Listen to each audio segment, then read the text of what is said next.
Now let's begin. Drew Leon stood in the parking lot of Pinewood High, watching the last yellow bus pull away into the November dusk. He'd stayed late grading essays, finding comfort in the routine.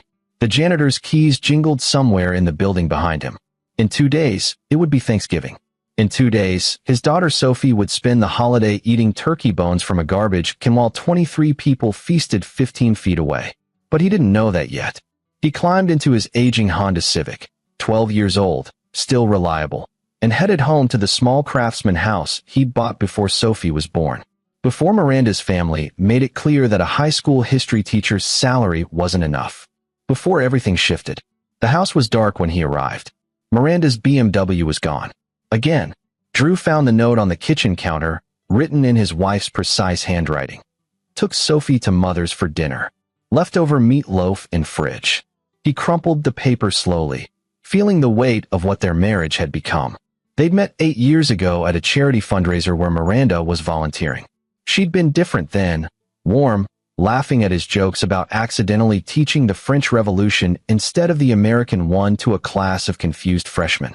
She'd loved that he could quote Howard Zinn and make history come alive.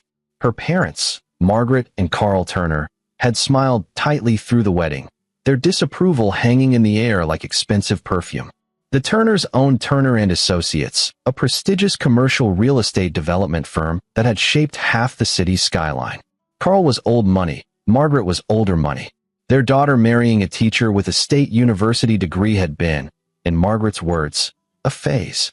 7 years later, it was clear Miranda had started agreeing with them. Drew heated the meatloaf and ate standing at the counter, reading through Sophie's recent drawings she'd left on the table. Stick figures of a family. Him tall with his messy brown hair, Sophie small with pigtails, Miranda with yellow crayon hair. They were holding hands. The drawing was titled My Family, in Sophie's 6-year-old scrawl. His phone buzzed. Miranda, staying at Mother's tonight. Sophie too. See you tomorrow. Drew stared at the message. The third night this week. He texted back. Okay. Tell Sophie I love her. 3 dots appeared, then disappeared. No response came. Drew walked to his home office, a converted bedroom lined with books. His laptop sat open to chapter 12 of the manuscript he'd been working on for 3 years. A book about ordinary people who changed history through small acts of defiance. His agent said it had potential, but needed work. The advance had been modest. Margaret had laughed when she'd heard the amount. $40,000? Darling, we spend that on a weekend in Aspen. He tried to write, but the words wouldn't come. Instead, he opened his desk drawer and pulled out the stack of documents he'd been avoiding. Credit card statements, all in Miranda's name. Charges at restaurants he'd never been to, shopping trips to stores he couldn't afford, spa treatments every week. When he'd mentioned it last month, Miranda had snapped. My parents give me an allowance. It's family money. You wouldn't understand. That was the thing about the Turners. They made you feel small without raising their voices. Margaret did it with carefully arched eyebrows and comments about adequate housing. Carl did it by never quite remembering Drew's name, calling him Dean or Dave at family gatherings. Miranda's younger brother, Austin Turner, did it by asking Drew when he was going to get a real job. Drew had endured it for Sophie. For the little girl who still believed her daddy hung the moon, who listened raptly to his stories about ancient civilizations and brave revolutionaries. He'd thought love could outlast contempt. He was beginning to realize he'd been wrong. The next afternoon, Drew picked Sophie up from the Turner mansion, a sprawling estate in Blackwood Hills where the houses had names instead of numbers. The gate code had been changed again. He had to call the intercom. It's Drew. Here for Sophie. A pause. Then Margaret's voice, cool as November rain. She's not ready yet. I'm 15 minutes early. I'll wait. Another pause. The gate buzzed open. Sophie ran out 20 minutes later, her backpack bouncing. She threw herself into Drew's arms with the force of a small hurricane. Daddy, Grandma bought me new shoes, but they pinch and Mom says I have to wear them anyway, and I told them I wanted my sneakers, but... Breathe, sweetheart. Drew kissed the top of her head. She smelled like the lavender soap Miranda's mother kept in the guest bathrooms. Margaret appeared at the doorway, immaculate in cream cashmere. Drew, Miranda's staying for dinner. Again. I see. She needs support right now. This situation with you two is very stressful for her. Drew set Sophie down, kept his voice level. What situation? Margaret's smile could have cut glass. Marriage is difficult when one partner has limited means. It creates tension. Sophie tugged his hand, oblivious to the subtext. Drew nodded once and led his daughter to the car. As they drove away, Sophie chattered about her day. Grammy said I should call you Dad, not Daddy, because I'm getting too old. Is that true? You can call me whatever feels right to you, Sophie. Grammy says a lot of things. Sophie kicked her new shoes off. These really do pinch. Drew glanced in the rearview mirror. His daughter was staring out the window, her small face thoughtful beyond her years. Hey, Soph. You know you can always tell me if something's wrong, right? I know, Daddy. But there was something in her voice that made his chest tighten. That evening, Drew made Sophie's favorite dinner, spaghetti with meat sauce and garlic bread. They ate at the small kitchen table, Sophie telling him about her teacher Mrs. Chun and the class hamster named Alexander the Great. Because you said Alexander conquered lots of places, so I told Mrs. Chun we should name the hamster that, and she said that was very clever. Pride swelled in Drew's chest. That is clever. After dinner, they built a fort in the living room using couch cushions and blankets. Drew read her 3 chapters from the Chronicles of Narnia before she fell asleep against his shoulder. He carried her to bed, tucking her in with her favorite stuffed elephant. As he pulled the door closed, Miranda's headlights swept across the house. She came in quietly, kicking off designer heels in the entryway. Her blonde hair was pulled back in a tight bun, her makeup still perfect even at 9 p.m. She asleep? Just now. Drew followed her to the kitchen. We need to talk about Thanksgiving. Miranda poured herself white wine from a bottle he hadn't bought. What about it? Your mother's been vague about the time. What should I bring? She took a long sip, not meeting his eyes. Actually, Mother thought it might be better if it was just family this year. The words landed like a punch. I'm your husband. You know what I mean. The extended Turner family. It's already 23 people. The table's full. Sophie's going. Sophie's a Turner. You. Miranda trailed off. What? Say it. She set the glass down hard. This isn't easy for me either, Drew. Do you know what it's like having my mother constantly point out how much better Charlotte's husband is doing? How Frederick Charles just made partner at his law firm. How Darren Proctor's tech startup just got valued at $50 million. I don't care about Frederick Charles. Well, maybe you should. Miranda's voice rose. Maybe you should care that I have to make excuses for why we can't vacation in Europe, or why Sophie goes to public school, or why you're still teaching the same classes you were teaching when we met. Drew felt something break inside him, clean and final. Is that what you want? A husband who makes more money. I want a husband who wants to make more money, who has ambition, who doesn't act like being content is some kind of virtue. I love teaching, Miranda. I love our daughter. I thought I loved you. She flinched. Don't be dramatic. Then don't uninvite me from Thanksgiving. He kept his voice steady. That's my daughter.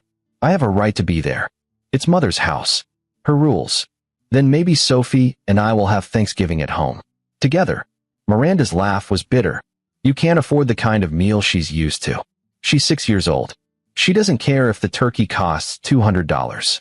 That's exactly the problem, Drew. You don't understand what she deserves. What I deserve.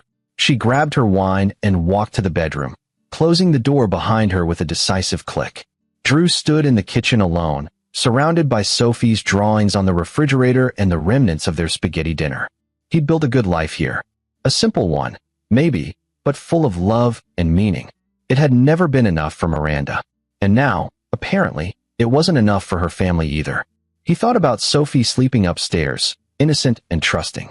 He thought about the way Margaret looked at her sometimes, appraising, calculating, like she was a Turner first and his daughter second.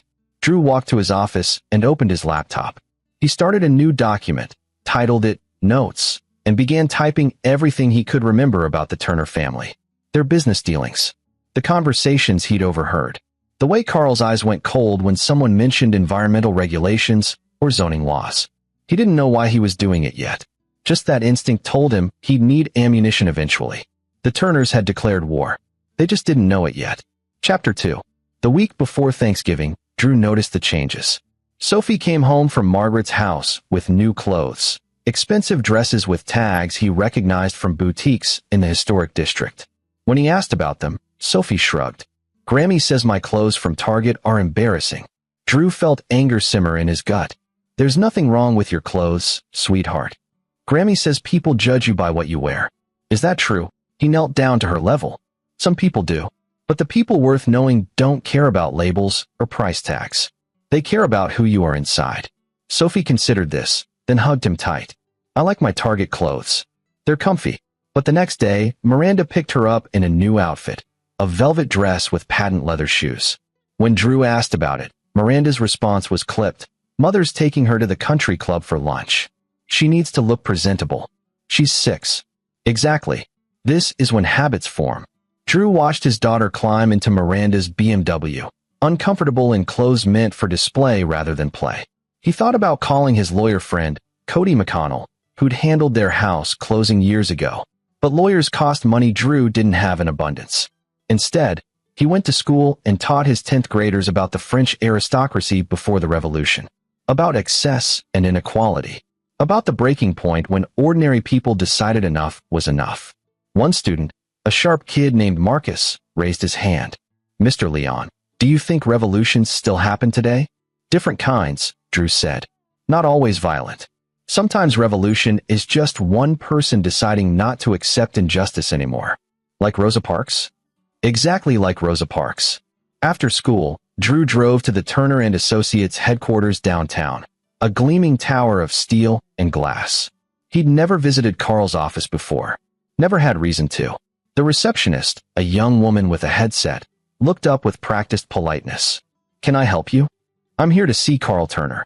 I'm his son-in-law. Her expression shifted slightly. Do you have an appointment? No, but Mr. Turner doesn't see people without appointments. I can schedule something for next month. Tell him Drew Leon is here about his granddaughter. She hesitated, then spoke into her headset. A minute later, she pointed to the elevators.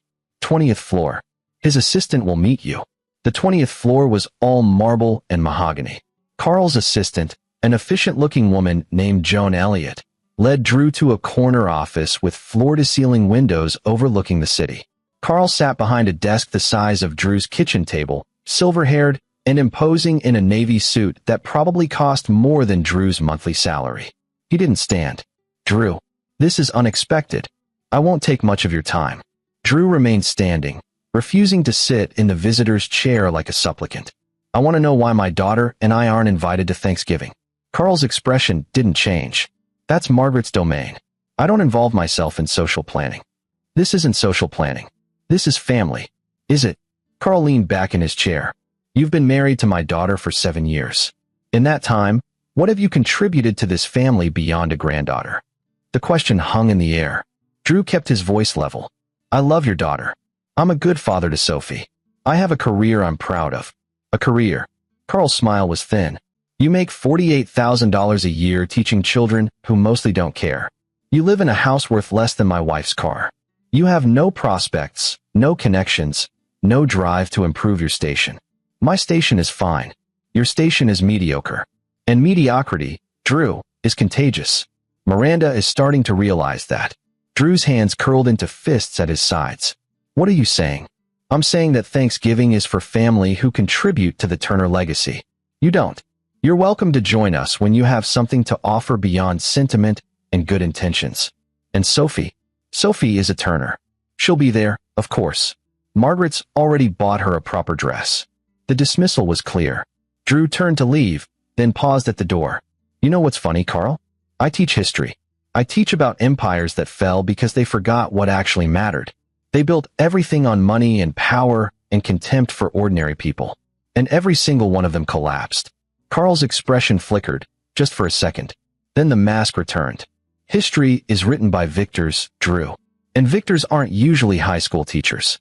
Drew left before he said something he'd regret. He sat in his car in the parking garage for 10 minutes, breathing deeply, trying to control the rage. Then he pulled out his phone and called his oldest friend, Glenn Davies, who worked as a private investigator. Glenn, it's Drew. I need a favor. Anything, man. What's up? I need you to look into Turner & Associates. Quietly. Any irregularities, any complaints, anything that doesn't add up. Silence on the other end. Then, this about Miranda's family? Yeah. What are you thinking? I'm thinking that people who treat others like they're disposable usually have something to hide. And I'm thinking I want to know what it is. This could get messy. It's already messy. Glenn sighed. All right, give me a week. I'll see what I can find. Drew hung up and drove home. Miranda's car wasn't there. Another note on the counter. Taking Sophie shopping for Thanksgiving dress. Don't wait up. He crumpled the note and threw it in the trash. The Saturday before Thanksgiving, Drew took Sophie to the Children's Museum. They spent hours exploring exhibits about dinosaurs and space and ancient Egypt. Sophie was fascinated by the pharaohs. They were buried with all their treasure so they'd have it in the afterlife, she said, reading from a placard. That's silly. You can't take stuff when you die. No, you can't. So why did they care so much about gold and jewels? Drew smiled. Good question. Some people think having more makes them more important. But really, the pharaohs who are remembered are the ones who built things that lasted. Libraries, schools, things that helped people. Sophie nodded seriously. Like you teaching? His throat tightened. Yes, sweetheart. Like that. They got ice cream afterward. Sophie's treat. She insisted, using the $5 Drew had given her for helping clean her room. She ordered chocolate chip and shared it with him, their spoons clinking against the paper cup. Daddy, can I ask you something? Always. How come we don't go to Grammy's house together anymore? Like, you and me and Mom. Drew chose his words carefully. Sometimes families go through hard times. Your mom and I are trying to figure some things out. Grammy says you're not. Sophie paused, licking her spoon. She uses a big word. Something. Compatible. Yeah. She says you're not compatible with our family. Drew's ice cream turned to ash in his mouth. What do you think? Sophie looked at him with those wise 6-year-old eyes. I think you're my daddy, and that makes you family. Grammy's wrong sometimes. He pulled her into a hug, feeling her small body against his chest, breathing in the scent of her strawberry shampoo mixed with chocolate ice cream. I love you, Sophie. More than anything in the world. I know, Daddy. I love you too. When he dropped her off at the Turner mansion that evening, Margaret was waiting at the door. She watched Sophie run inside, then turned to Drew. Miranda tells me you made a scene at Carl's office. I asked a question. You embarrassed yourself and my daughter. Margaret's voice was ice. Thursday is Thanksgiving. Sophie will be here at 10 a.m. You are not invited. If you show up, I will call the police and have you removed for trespassing. Drew held her gaze. She's my daughter. She's a Turner. Don't forget which one matters more. Margaret closed the door. Drew sat in his car, shaking with fury. He pulled out his phone and texted Miranda. We need to talk. Tonight. No response. He drove home and found Glenn's number in his recent calls. It rang 4 times before his friend picked up. I've got something, Glenn said without preamble. You're not going to like it. Tell me. Turner and Associates has been under investigation by the EPA for the last 6 months. Something about illegal dumping at their construction sites. There's also a sealed lawsuit from 2019. Former employee claiming Carl cooked the books on a commercial development deal. It was settled out of court for an undisclosed amount. Drew's pulse quickened. Can you get details? I can try.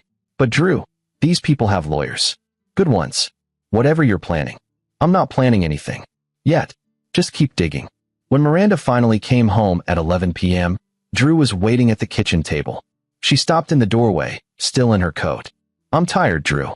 Did you know your mother threatened to call the police on me if I come to Thanksgiving? She's protecting her family. I'm her family. You're the man who married her daughter and gave her a granddaughter. That's different. Drew stood slowly. When did you become them? The woman I married cared about more than country clubs and designer labels. The woman you married was young and stupid and thought love conquered all. Miranda's voice cracked. It doesn't, Drew. Love doesn't pay for Sophie's education or give her opportunities, or I provide for Sophie. She's happy. She's healthy. She's loved. She deserves more than enough. She deserves everything. According to your parents? Miranda's silence was answer enough. Drew felt the last thread of his marriage snap. Fine. Then let's make this official. File for divorce. But I'm getting custody of Sophie. You can't afford to fight me. My parents will hire the best lawyers. Try it. See what happens. Something in his tone made Miranda pause. What does that mean? It means I'm done being treated like I'm not good enough. It means you've chosen your family over ours. It means Sophie deserves better than people who measure her worth by her clothing labels. He walked past her to the guest room, closing the door behind him. Through the wall, he heard Miranda crying. A small part of him still ached for her. But the larger part, the part that had endured 7 years of contempt and condescension, felt nothing but resolve. Thursday was Thanksgiving, and Drew was going to be there, invited or not. Chapter 3. Thanksgiving morning arrived cold and gray, threatening rain. Drew woke at 6 a.m. in the guest room, his mind already running through scenarios. He'd called Cody McConnell the night before, gotten advice about custody laws and parental rights. Miranda couldn't legally keep him from seeing Sophie on a holiday without a court order, which meant Margaret Turner's threat was empty. Probably. He showered, dressed in his best charcoal suit, the one he wore to parent-teacher conferences and weddings. Miranda was already gone, her car missing from the driveway. She'd left before he woke up, taking the few possessions she hadn't yet moved to her parents' house. The pre-divorce had already begun, quiet and inevitable. Drew made coffee and sat at the kitchen table, watching rain begin to spatter against the windows. His phone buzzed. Glenn Davies. Happy Thanksgiving. Got more information for you. I'm listening. Carl Turner's company is in deeper trouble than I thought. The EPA investigation is the tip of the iceberg. I found 3 more lawsuits that were settled quietly, all from subcontractors claiming they were defrauded. And here's the interesting part. Turner and Associates was bailed out by Carl's father-in-law in 2008. Without that injection of cash, they would have gone bankrupt during the housing crisis. So the Turner fortune is mostly Margaret's family money. Carl's been coasting on his wife's wealth for years while pretending he built the empire himself. Drew smiled grimly. That's useful. There's more. I talked to a buddy who works in city planning. Turner and Associates has been pushing for a massive redevelopment project in the Riverside district. They're trying to get the zoning changed from residential to commercial. If it goes through, they'll make millions. If it doesn't, they're overextended. Exactly. They've already bought up half the properties based on the assumption the zoning will change. If it falls through, they're sitting on tens of millions in residential property they can't develop. Drew filed this information away. When's the zoning board vote? Next month, December 15th. Thanks, Glenn. I owe you. Just be careful. These people fight dirty. Drew hung up and stared at his coffee. The Turner family had spent years making him feel small, inadequate, worthless.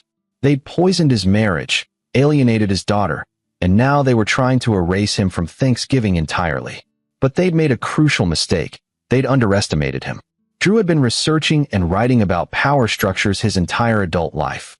He understood how they worked, how they fell apart. The Turners thought money and social status made them untouchable. He was about to teach them a history lesson they'd never forget. At 9:30 a.m., Drew got in his Honda and drove to Blackwood Hills. The rain had intensified, turning the road slick. He pulled up to the Turner mansion's gate and pressed the intercom. No answer. He pressed it again, longer this time. Margaret's voice crackled through. I told you not to come. I'm here to see my daughter. You're trespassing. I'm calling the police. Go ahead. But you should know I've already called my attorney. And unless you have a court order barring me from seeing Sophie, you're preventing a father from accessing his child on a holiday. That won't look good. Silence. Then the gate buzzed open. Drew parked in the circular driveway behind a lineup of luxury vehicles. BMWs, a Mercedes, a Tesla, a Porsche. He recognized Austin Turner's red Corvette. He walked to the massive front door and rang the bell. Miranda answered, her face pale. Drew, please don't do this. Where's Sophie? Inside with everyone else. Then I'm coming inside. He stepped past her into the marble foyer. Voices drifted from the formal dining room. Laughter, conversation, the clink of crystal.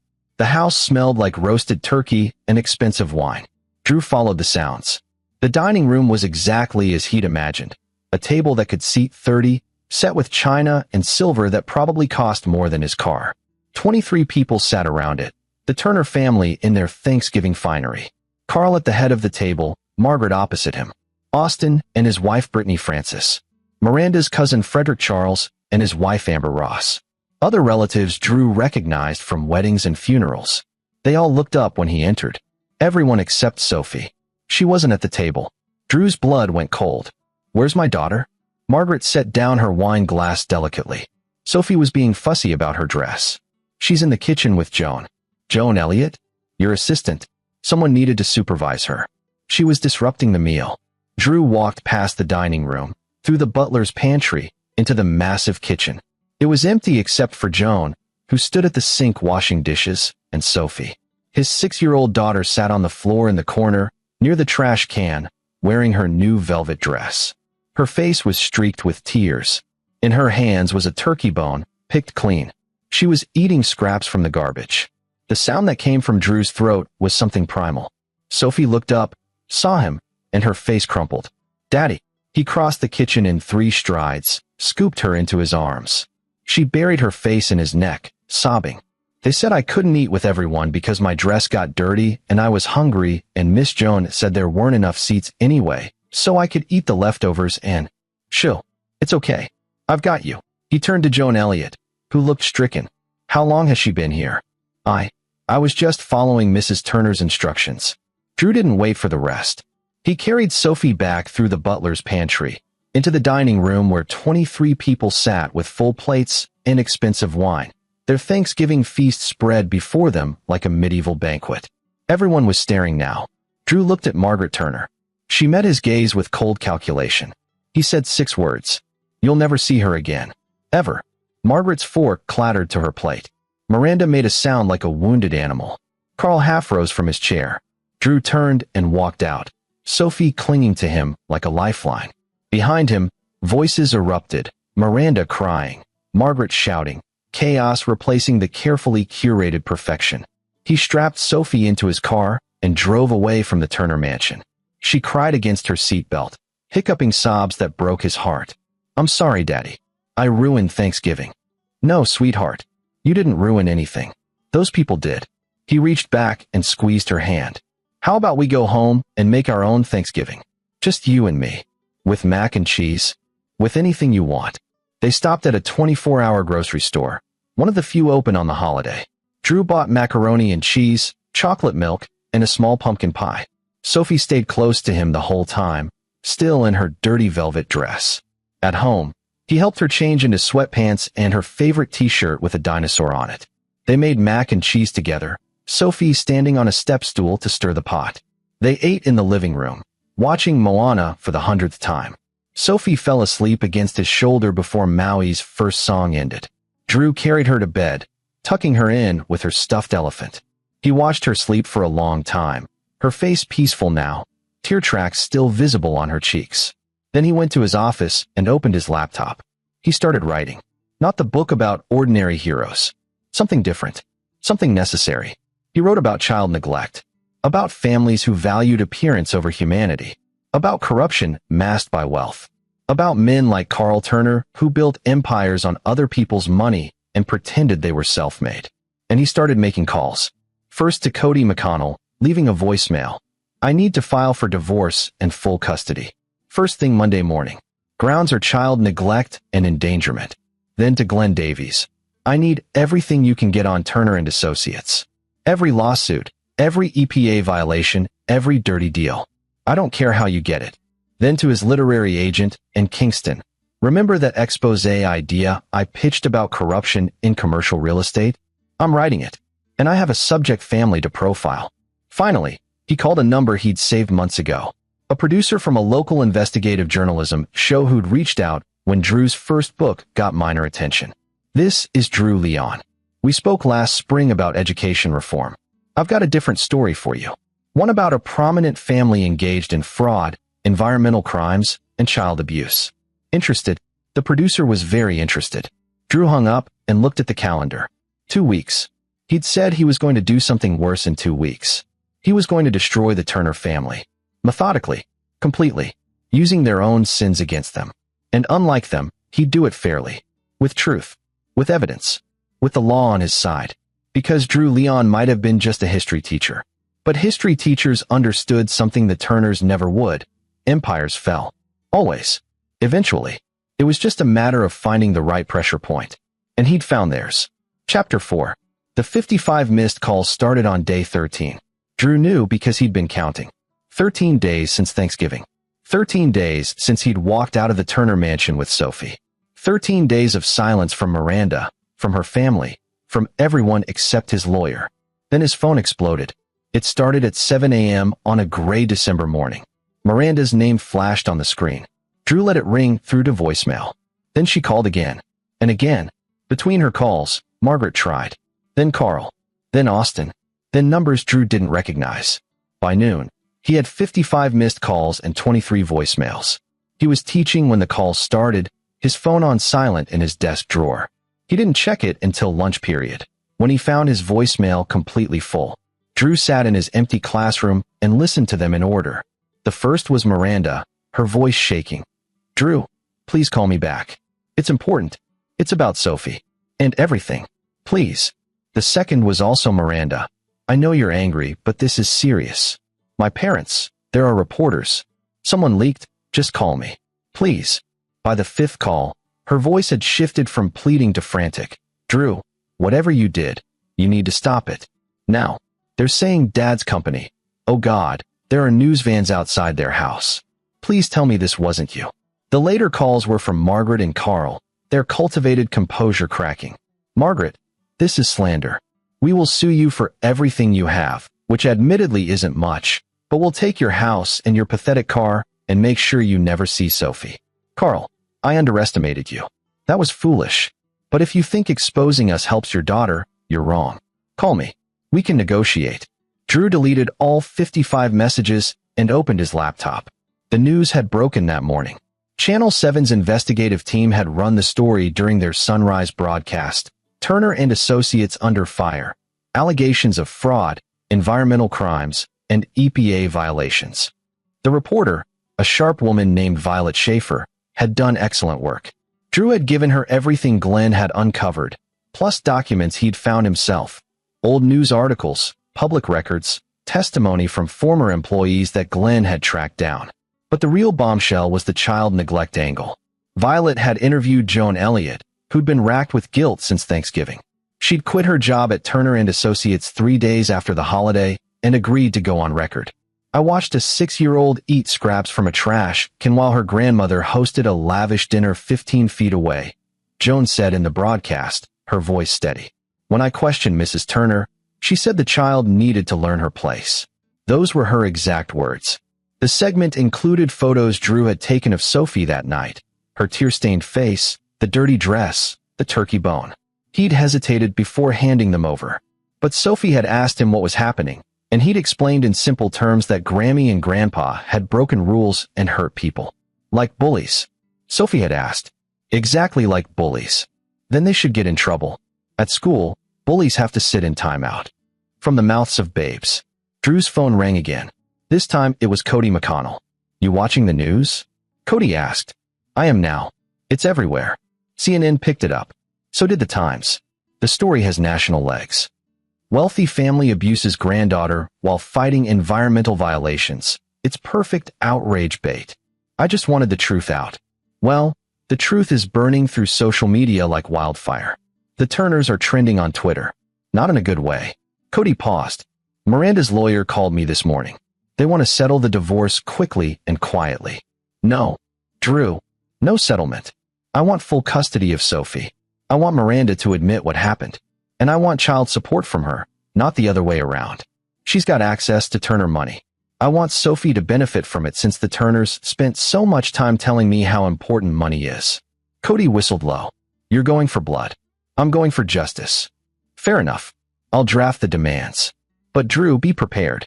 They're going to fight dirty. Let them try." That afternoon, Drew picked Sophie up from school. She bounded out of her first-grade classroom, pigtails bouncing, her backpack covered in dinosaur stickers. "Mrs. Chun said I did really good on my spelling test. I got all 10 words right." "That's wonderful, sweetheart." He knelt down for a hug.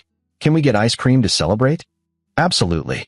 They went to the same ice cream parlor where they'd shared chocolate chip 2 weeks ago. Sophie ordered strawberry this time, her mood bright and untroubled. Drew watched her eat, marveling at a child's resilience. "Daddy, why did Grandma and Grandpa do bad things?" Drew chose his words carefully. "Sometimes people get so focused on seeming important that they forget to be good. Does that make sense?" Sophie licked her spoon thoughtfully. "Mrs. Chin says being good is more important than being smart or rich or pretty. Mrs. Chin is very wise. Will I see Grammy and Grandpa again?" Drew felt his chest tighten. Despite everything, Sophie had loved her grandparents. She was too young to understand the depth of their cruelty. "Maybe someday. But right now, you're going to stay with me. Is that okay?" Sophie nodded, then put down her ice cream. Daddy? I heard kids talking at school. They said Grammy hurt me, but she didn't hit me or anything. There are different kinds of hurt, sophomore. Sometimes people hurt you by making you feel small or unimportant. That's what happened. Oh, Sophie thought about this. That makes me sad. Me too. But I have you. So it's okay. Drew pulled her into a hug, feeling her small arms around his neck, and wondered how he'd gotten so lucky to have this person in his life. When they got home, Miranda's BMW was parked in the driveway. Sophie tensed. Is Mommy mad at us? Mommy's probably upset. But not at you. Never at you. Miranda was sitting on the front steps, still in her work clothes, a designer suit that probably cost a month of Drew's salary. Her eyes were red from crying. Sophie, baby. Sophie ran to her mother, and Miranda scooped her up, sobbing into her daughter's hair. Drew unlocked the front door and gestured for them to come inside. I'll make hot chocolate, he told Sophie. You want to watch cartoons? Sophie nodded eagerly. Miranda set her down, and Sophie ran to the living room. In the kitchen, Miranda leaned against the counter, her perfect composure shattered. They're saying I'm an unfit mother. Are they wrong? She flinched. I never knew. About Thanksgiving. Mother told me Sophie was in the kitchen because she'd spilled on her dress. That Joan was helping her clean up. I didn't know she was. I would never. You weren't in the kitchen once during that entire meal? Miranda's silence was answer enough. Drew made hot chocolate, keeping his hands busy to avoid saying something he'd regret. What do you want, Miranda? I want to know if you did this. If you went to the press. He met her eyes. Yes. Why? To punish me. To protect Sophie. And to stop your family from hurting other people. He poured hot chocolate into Sophie's favorite mug. Did you know about the EPA violations? The fraud lawsuits? I know. Maybe. Dad doesn't talk about business with me. But you knew something was off. Miranda's shoulders sagged. I knew Dad was stressed. That money was tighter than usual. But I thought it was just the market, or I don't know. I didn't ask questions. Because asking questions would mean admitting your family isn't perfect. They're still my family. And she's ours. Drew gestured to the living room where Sophie was singing along to a cartoon. When are you going to choose her over them? Miranda's face crumpled. I don't know how. They're all I've ever known. Without them, I don't know who I am. Drew felt a flicker of pity. Then he remembered Sophie eating from a trash can. Figure it out. Fast. Because Cody's filing for full custody on Monday. You can fight it, but you'll lose. Or you can agree to shared custody with specific conditions. What conditions? Sophie stays primarily with me. You get supervised visitation until you prove you can put her first. No contact with your parents until they've completed court-mandated family therapy and made amends to Sophie. And you start paying child support. Miranda laughed bitterly. With what money? My trust fund is controlled by my parents. If I go against them, then get a job. You have a business degree you've never used. I can't just. You can. Or you can choose the Turners over your daughter. Again, Miranda stared at him, tears streaming down her face. I loved you, you know, before everything got so complicated. I know. I loved you too. Is it too late?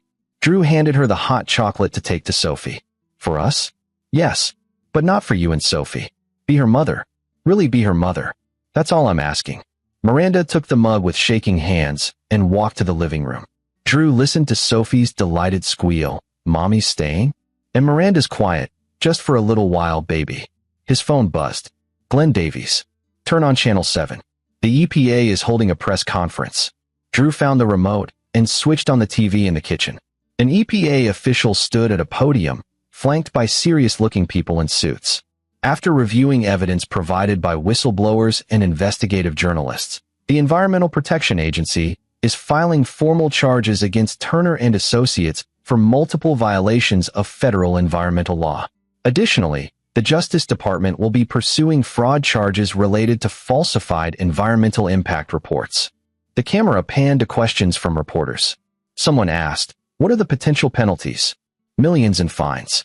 Possible jail time for executives found responsible. Drew felt grim satisfaction. The empire was crumbling.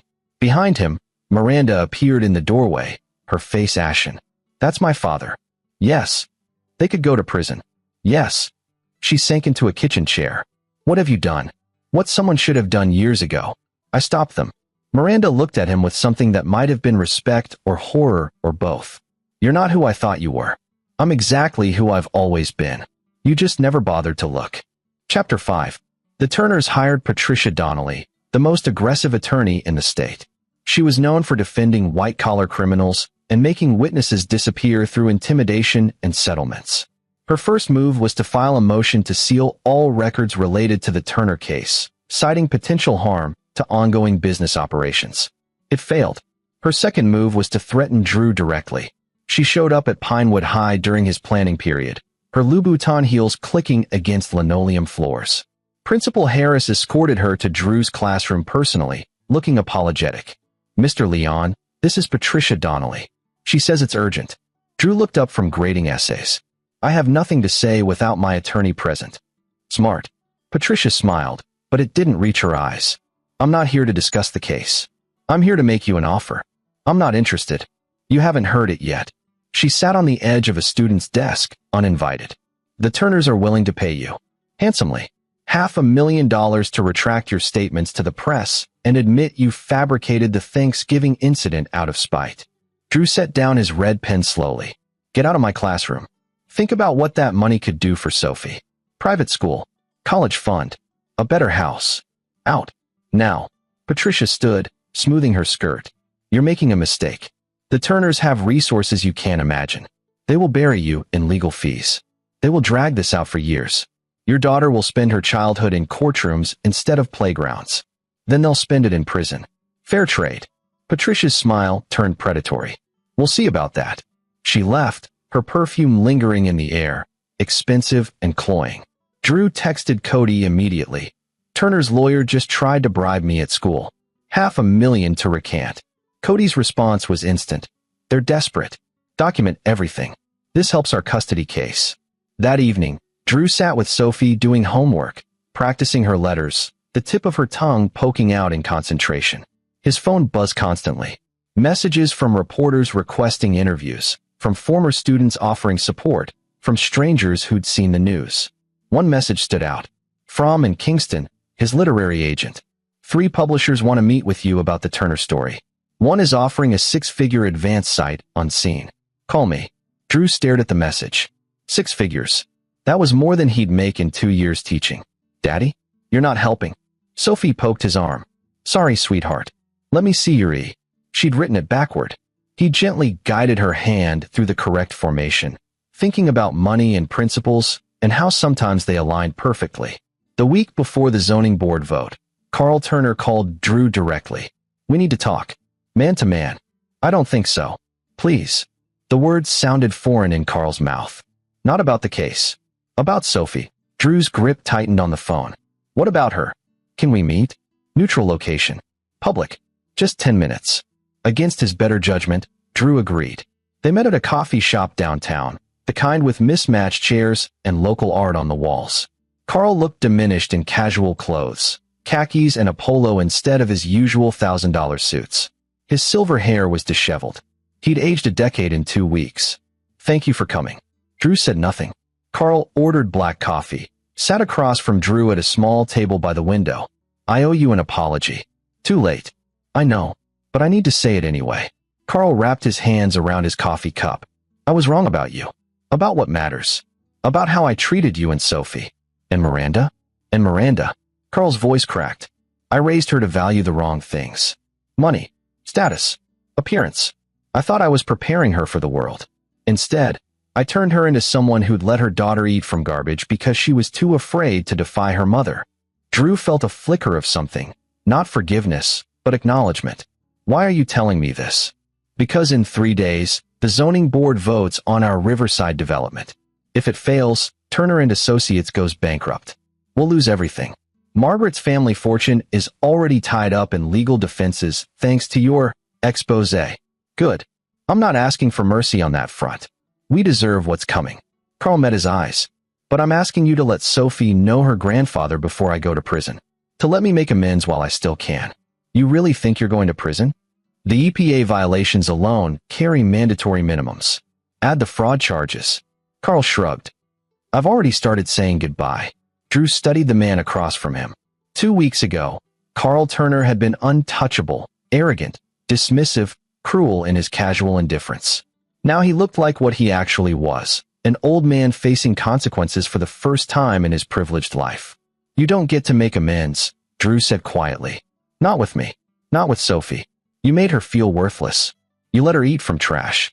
No amount of 11th hour regret changes that. I know. Then why are you really here? Carl's facade cracked completely. I'm here because I'm terrified.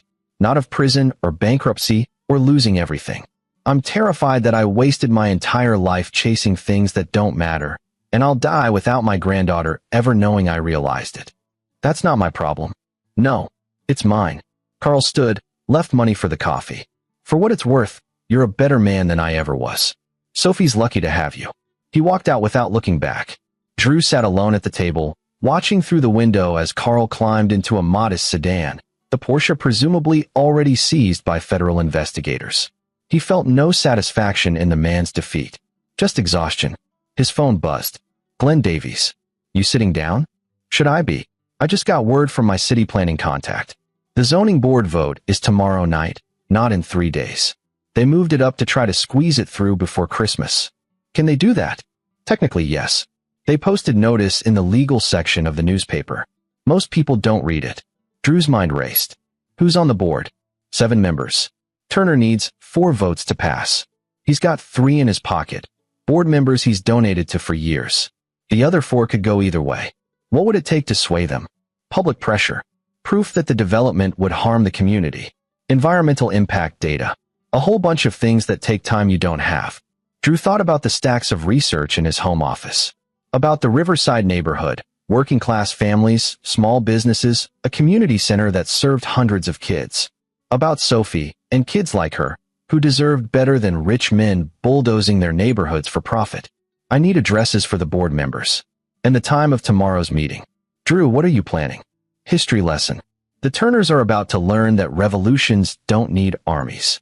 They just need people who refuse to stay silent. Chapter 6.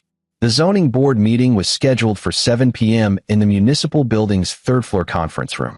Public attendance was technically allowed but rarely happened. Zoning decisions were boring, technical, the domain of lawyers and developers. At 6:30 p.m., the third floor was packed. Drew had spent the previous 24 hours making calls. To residents of the Riverside district. To small business owners who'd be displaced. To environmental groups. To parents whose kids used the community center. To investigative journalists hungry for a follow-up to the Turner story. He'd reached out to his students, current and former, and asked them to spread the word on social media. The hashtag #SaveRiverside had trended locally by noon. Now, 200 people crammed into a space meant for 50. They lined the walls, sat on the floor, spilled into the hallway. The fire marshal looked ready to shut it down, but the crowd was peaceful, orderly, determined. Drew stood near the back with Sophie's hand in his. He'd brought her intentionally, dressed in her favorite dinosaur shirt. A visible reminder of who suffered when developers prioritized profit over people. The 7 board members looked shell-shocked as they took their seats. The chair, a thin man named Chester Lowe, banged his gavel. This meeting will come to order. We're here to vote on Petition Z, 2024-176, the Riverside redevelopment proposal submitted by Turner and Associates. A lawyer stood to present the Turner side. He was smooth, professional, armed with charts and economic projections. He spoke about job creation, tax revenue, urban renewal. The crowd listened in hostile silence. When he finished, Chester Lowe asked, "Is there anyone from the public who wishes to comment?" 20 hands shot up. One by one, Riverside residents approached the microphone. An elderly woman whose family had owned a corner store for 40 years. A young father whose daughter attended after-school programs at the community center. A teacher who'd grown up in the neighborhood and watched it survive recessions and hardship through community strength. They spoke about the value of their homes, their businesses, their lives. They spoke about corporate greed and environmental damage and families displaced for profit. And they spoke about the Turners. This is the same family currently under federal investigation for environmental crimes, one resident said, voice shaking with anger. The same family that made a 6-year-old eat from garbage. And you're going to let them tear down our neighborhood. The crowd erupted in applause. Chester Lowe banged his gavel repeatedly. Order. We need order. Drew stepped to the microphone. Someone recognized him, and a murmur went through the room. My name is Drew Leon. I'm a high school history teacher and a father. 2 weeks ago, my daughter was humiliated by the Turner family because they considered her beneath them. Now they want to do the same thing to this entire neighborhood. He pulled out a folder thick with documents. I've spent the last week researching every development project Turner and Associates has completed in the past decade. In every case, they promised community benefits that never materialized. They promised environmental protections they ignored. They promised affordable housing they never built. He handed copies to the board members. This neighborhood doesn't need renewal. It needs protection from people who see communities as obstacles to profit. You have the power to provide that protection. Use it. Drew stepped back. The crowd rose in a standing ovation. The board members looked at each other, clearly unprepared for this level of public engagement. Chester Lowe called a 15-minute recess. In the hallway, a woman approached Drew. She had kind eyes and wore a Save Riverside t-shirt. You're really doing this for all of us. I'm doing it because it's right. The Turners destroyed your family. They tried. But families are tougher than buildings. Communities too. She hugged him, surprising them both. Thank you. When the board reconvened, Chester Lowe looked grim.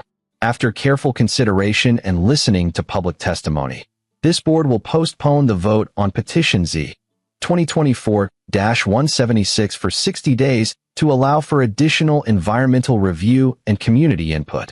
It wasn't a rejection, but it was a delay. And in the Turner family's current financial state, a delay was as good as a defeat.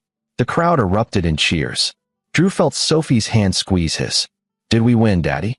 Yes, sweetheart. We won. Outside the municipal building, reporters swarmed Drew. Cameras flashed, microphones thrust forward. Mr. Leon, what does this mean for your custody battle? No comment. Are you satisfied with the board's decision? I'm satisfied that democracy worked. That ordinary people stood up to power and power blinked. What about Carl Turner's companies? They'll likely go bankrupt now. Drew paused. Looked directly at the nearest camera. I spent years teaching students that history is shaped by choices. The Turners chose greed over compassion, profit over people, appearance over substance. They're facing the consequences of those choices.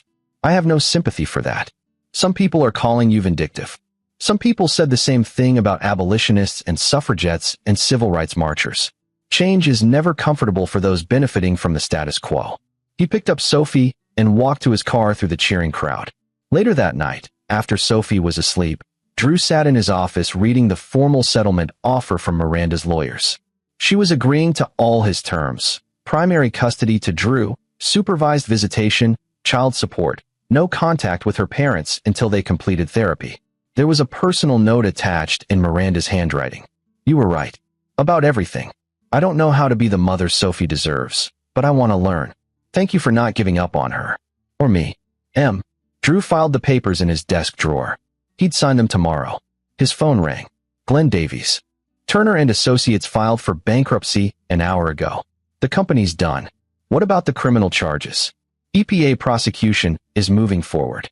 Carl's lawyer is negotiating a plea deal, probably 5 years minimum security.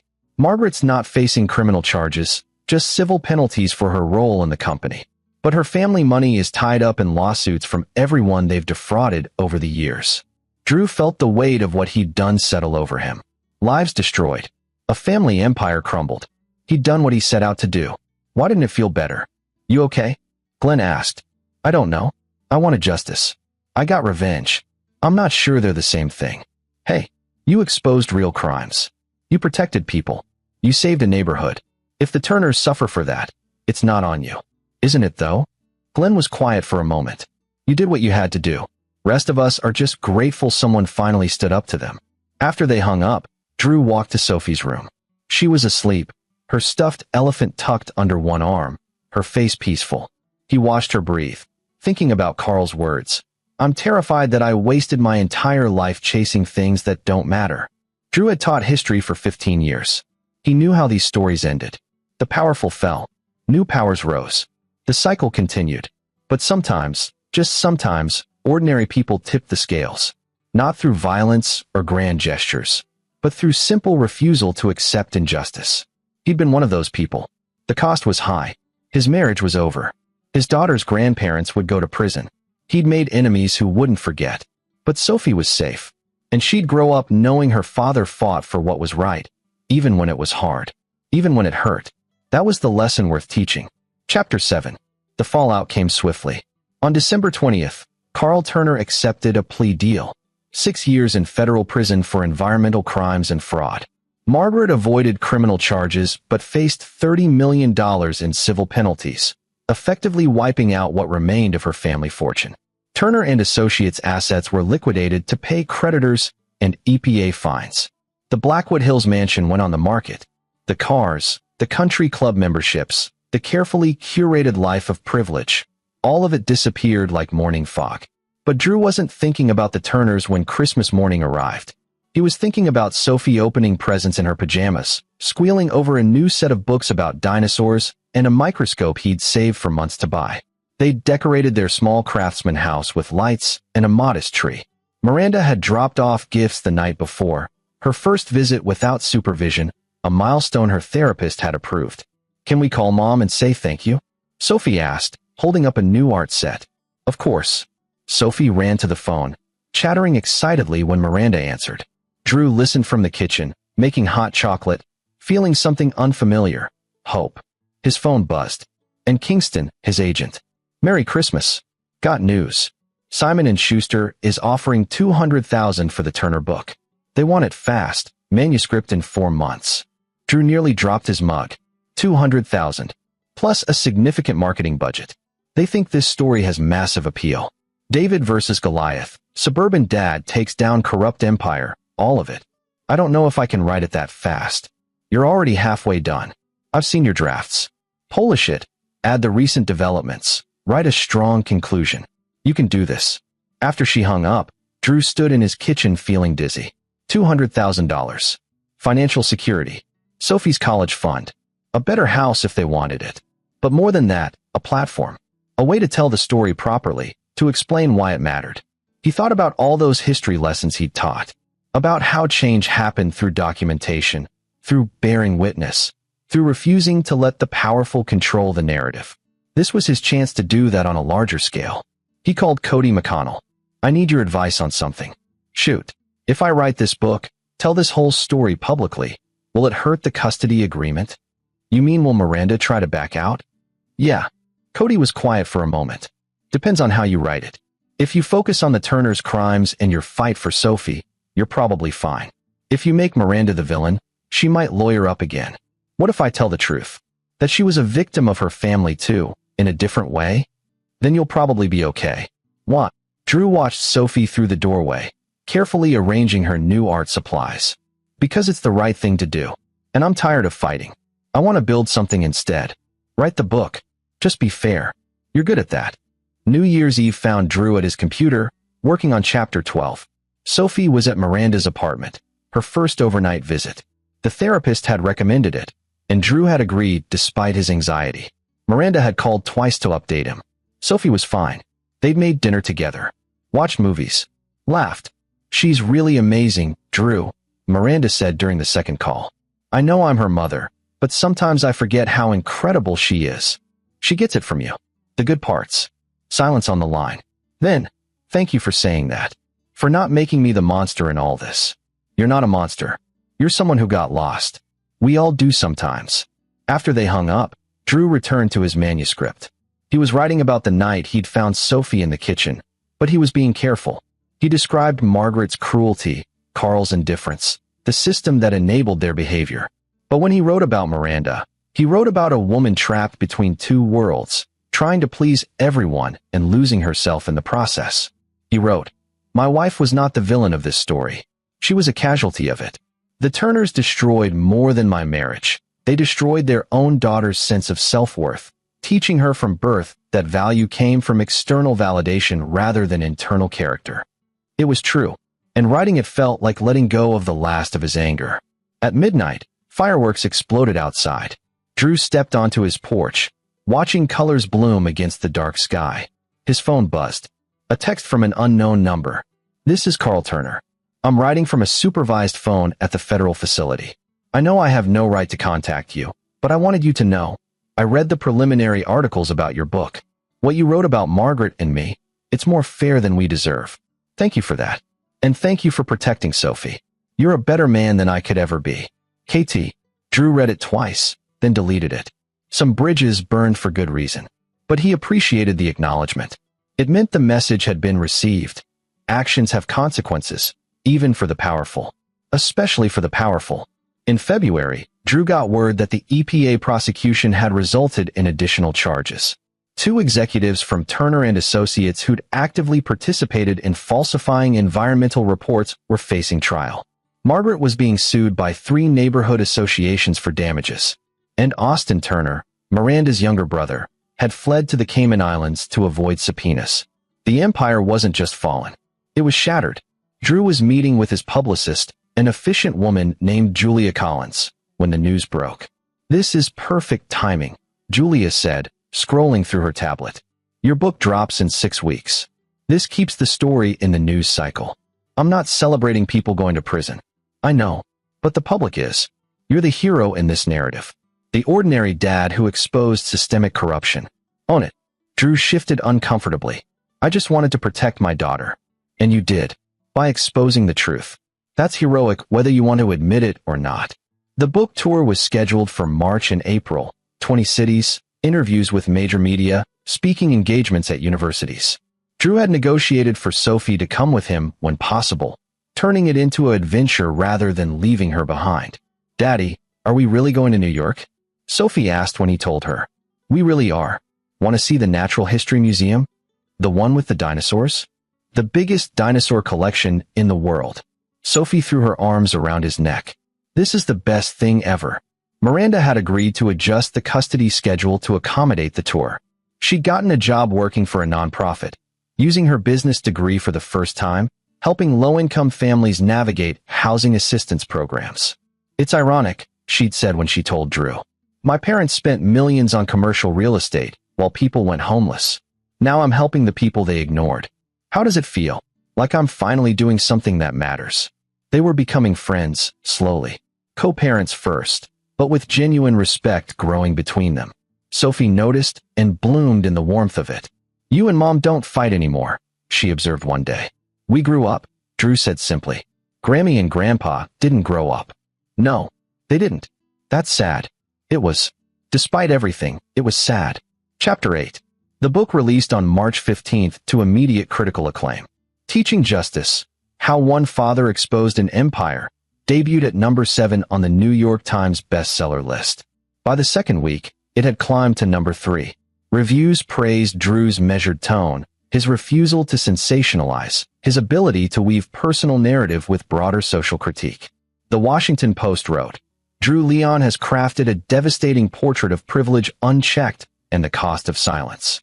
This is essential reading for anyone who believes ordinary people can't fight power and win. But the most satisfying review came from a smaller source, a blog called Teachers Who Write. As an educator myself, I'm proud that one of our own showed the world what it means to stand up for what's right. Leon didn't need wealth or connections. He needed integrity and courage. This book proves that the best heroes are often the ones who never wanted to be heroes at all. Drew read that review to his 10th grade history class.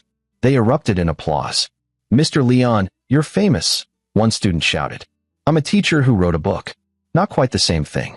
You took down evil rich people. That's pretty famous. Drew smiled. I exposed the truth. Other people did the rest. After class, his principal, Dr. Harris, stopped by his classroom. I've had 3 school districts call asking if you'd be interested in administrative positions. One offered $60,000 more than you make now. Drew looked around his classroom, the walls covered in student projects, quotes from Howard Zinn and Harriet Tubman, maps of revolutions throughout history. I'm good here. You sure? The book money alone. The book money goes into Sophie's college fund and a down payment on a slightly less old car. I like teaching. It's what I do. Dr. Harris smiled. We're lucky to have you. But the attention wasn't all positive. Margaret Turner's remaining supporters, wealthy friends who believed the whole scandal was exaggerated, launched a whisper campaign against Drew. They called him opportunistic, vengeful, a social climber who'd used his daughter for profit. One particularly nasty op-ed in a conservative publication accused him of weaponizing child welfare for personal gain and suggested the Thanksgiving incident had been fabricated. Drew was composing a response when Joan Elliott called him. I saw that article. It's bullshit. I was there. I saw everything. I know. Thanks, Joan. No, you don't understand. I've been contacted by 5 other families, former Turner and Associates employees and contractors. They all have stories about Carl and Margaret's treatment of workers, subcontractors, anyone they considered beneath them. They want to go public. Drew's pulse quickened. Why now? Because of your book. You gave them permission to speak up.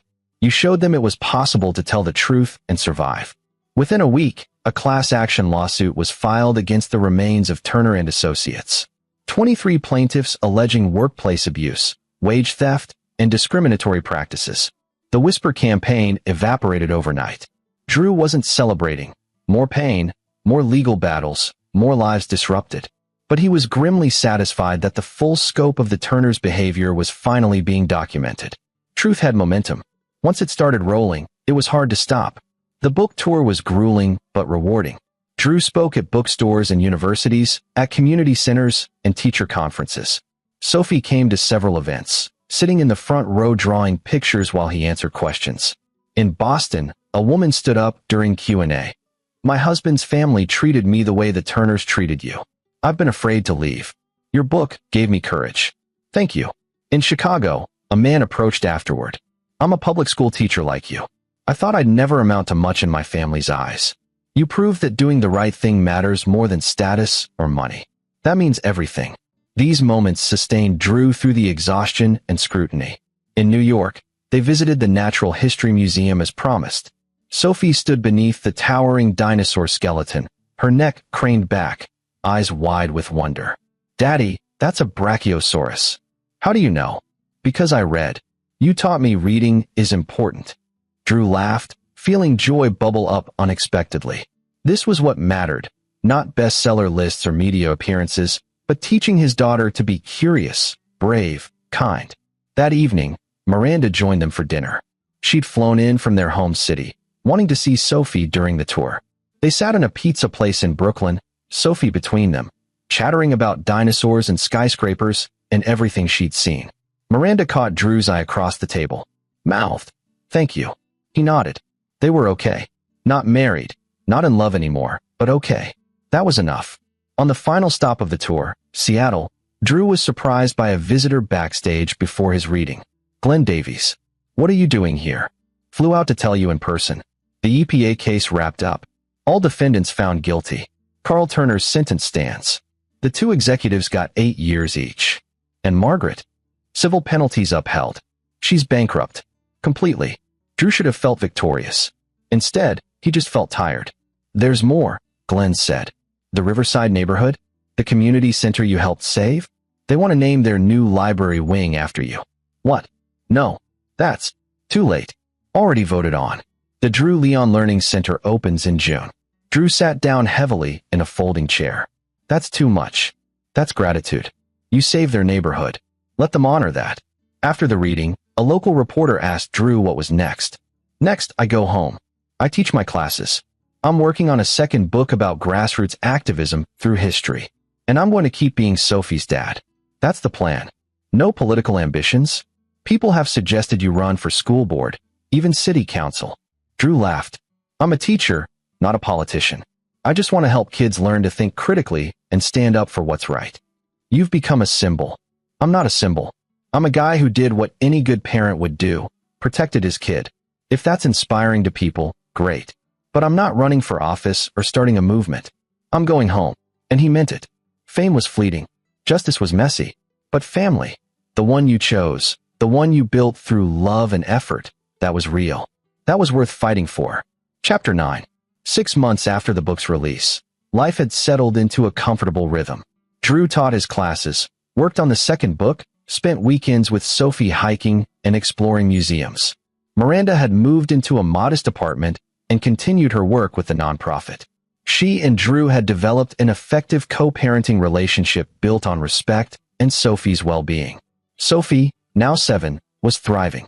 She'd made new friends at school, joined the science club, and developed a passionate interest in paleontology. She talked about being a scientist when she grew up, like the people who study dinosaur bones. Drew asked, "Exactly. I want to discover a new species and name it after you. Druosaurus leonis. I'm honored. It would be a nice dinosaur. One that protected smaller dinosaurs from mean ones. Drew hugged her tight. That's the best dinosaur I can imagine. In June, the Drew Leon Learning Center officially opened in Riverside. Drew attended the ribbon-cutting ceremony with Sophie, feeling overwhelmed by the turnout. The neighborhood had transformed the old community center into a state-of-the-art library and learning space, funded partly by settlement money from the Turner lawsuits and partly by community fundraising. Children ran through the bright, welcoming space. Parents browsed books. Teachers led workshops. Chester Lowe, the zoning board chair, approached Drew with a smile.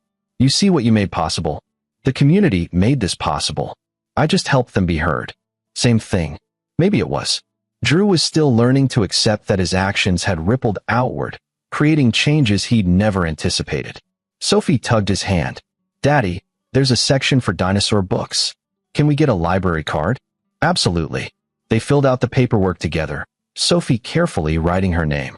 When the librarian handed her the card, she stared at it reverently.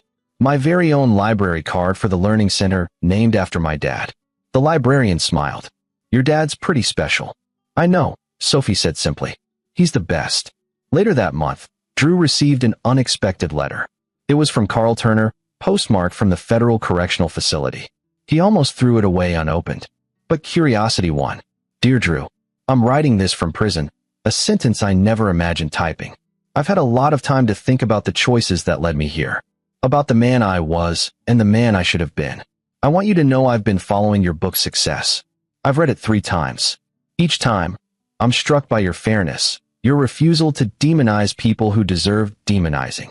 You wrote about Margaret and me as flawed humans who made terrible choices, not monsters. That grace is something I didn't expect and don't deserve. I've also been following Sophie's life through the occasional updates Miranda sends Margaret. She's brilliant, curious, kind, everything a grandfather should be proud of.